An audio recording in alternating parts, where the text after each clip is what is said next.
আমি তোর বাবা, তোর মায়ের খুব শরীর খারাপ, তাই তোকে নিতে এলাম রে মা। তা তুমি মুখ ঢাকিয়ে রেখেছো কেন বাবা? অনেকদিন আগে আমার সময় শেষ হয়ে গেছে বলে যমরাজ আমাকে হন্যে হয়ে খুঁজছে, তাই আমি মুখ লুকিয়ে রাখি। বাবা তুমি দাঁড়াও, আমি রেডি হয়ে আসছি। তাড়াতাড়ি আয় মা। ময়না, তা বলি শ্বশুর মশাই, জমার জামাই তো সমান। আমি শুনে নিয়েছি মানে আপনার দিন সে। দেখি মুখটা দেখে দেখি। লিঙ্গ তুই? আমি তোর বউকে চুরি করতে এসেছিলাম।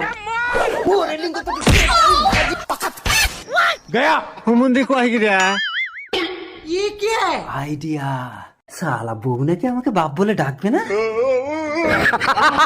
চলো বাবা, আমি রেডি। रुको जरा। কি বাবা, তোমার জামাই কোথায় গেল? কি হলো বাবা, কথা বলছো না কেন? বাবা বাবা আরো জোরে জোরে ডাক মা। বাবা বাবা। বাবা ডাক শুনে আমার বুকটা ভরে গেল বউ।